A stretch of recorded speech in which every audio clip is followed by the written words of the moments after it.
जय गुरु जी। सत्संग bye Jaya aunty on 25 नवंबर 2014। गुरु जी के पास आने वाले हर बंदे से हमारी उम्मीद ऐसे बन जाती है कि वो संसार की हर बुराइयों से ऊपर उठ गया है। इस कारण उससे हम काफी अपेक्षा रखने लगते हैं। यदि ऐसा हो गया होता तो उसे मंदिर आने की जरूरत ही नहीं होती। जो जहां है वहीं परमात्मा उसके साथ होंगे। ऐसा ही कुछ हमें ये सोचने पर मजबूर कर देता है कि ये जो गुरु जी के इतने करीब दिखते हैं ये गलत कैसे कर सकते हैं। यानी हमें जो लोग गलत करते हुए दिखते हैं वो गुरु जी के प्यारे कैसे हो सकते हैं। एक बात तो हमें अच्छी तरह से समझ लेनी चाहिए कि गुरु जी के पास या गुरु जी का नाम भी किसी ऐसे बंदे के पास तक नहीं पहुंच सकता जो भगवान के करीब नहीं है। गुरु जी महाशिव हैं। हर सीढ़ी चढ़ने के बाद ही हम में से सब यहाँ पहुंचे हैं। कोई बजरंग बली का भक्त तो कोई दुर्गा का भक्त, कोई शिव का भक्त या फिर कोई पूरा ही नास्तिक, सिर्फ कर्म में विश्वास रखने वाला। फर्क कहीं नहीं है।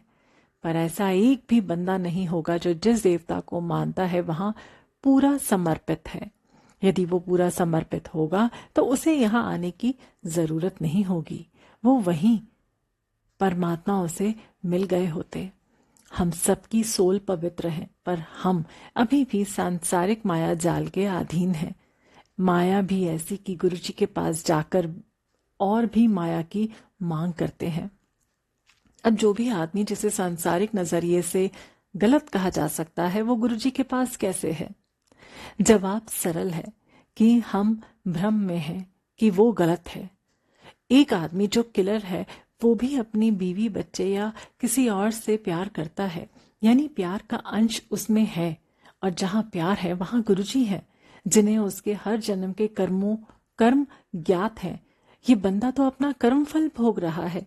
किसी को अच्छा या बुरा कहने का हक हमें नहीं है। कारण क्या हम सभी को एक समान प्यार करते हैं? नहीं ना। एक ही व्यक्ति दो अलग लोगों से अलग तरीके से पेश आता है।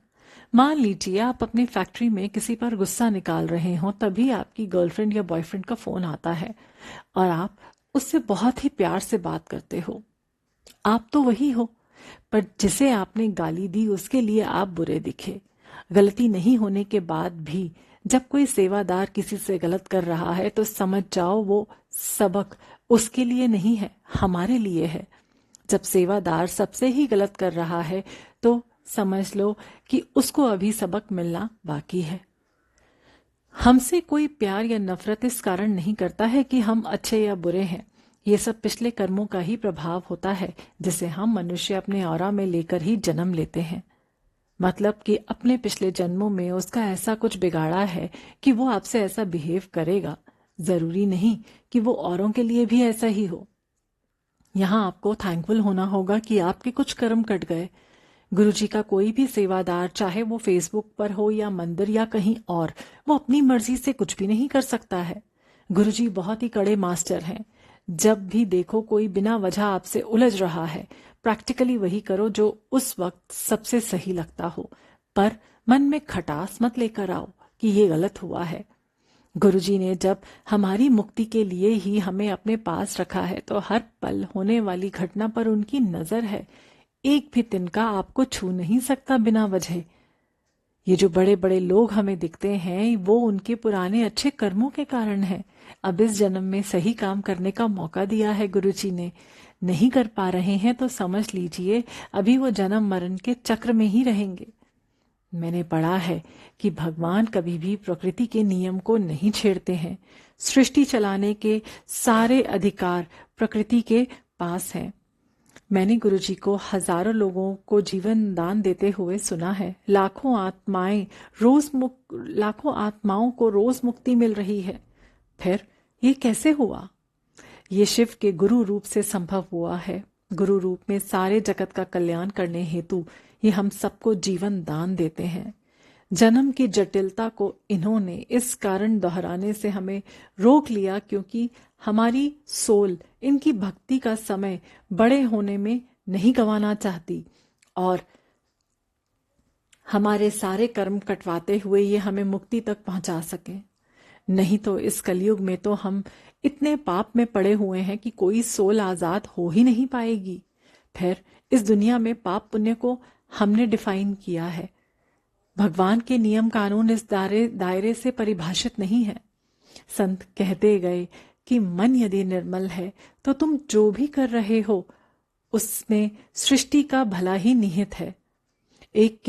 एक कसाई यदि रोज चिकन और बकरा हलाल कर रहा है तो क्या हम उसे पापी घोषित कर देंगे? डिपेंड करता है कि वो किस उद्देश्य से कर रहा है। यदि बर्ड फ्लू फैलाने वाली हो और वो उन्हें मौत के घाट उतार रहा है तो उल्टा वो पुण्य का अधिकारी हो जाता है। कर्म और फल के नियम बहुत ही जटिल हैं, हमें उसमें नहीं जाना है। बस एक बात याद रखनी है हमें कि हम उसी जोत के अंश हैं जिस जोत का अंश उस गलत दिखने वाले आदमी में भी है। यदि परम पिता के हम अंश हैं तो उसे ज्यादा अच्छी तरह से पता है कि किसकी क्या कमजोरी है और अपने पास बैठाकर वही दूर करते हैं गुरुजी। जिस दिन आपका मन इतना निर्मल हो जाए कि आप उस आदमी के लिए गुरुजी से दुआ मांग सको जो सिर्फ आपका अहित ही सोचता है, उस दिन आप समझ लेना कि आपका शरीर उस आत्मा के वास के लिए तैयार हो गया है जो गुरुजी आप में डालना चाहते हैं।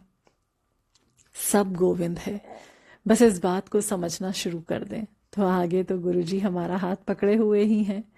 कोई भी बुरा नहीं है। हम सब पुराने जन्मों की इच्छा को पूरा करने हेतु ही जन्म लेते हैं और फिर कोई नई इच्छा, बस चलता जाता है ये क्रम। इस बार गुरुजी से भक्ति मांग कर देखें, बाकी सब खुद ब खुद मिल जाएगा। जय गुरुजी।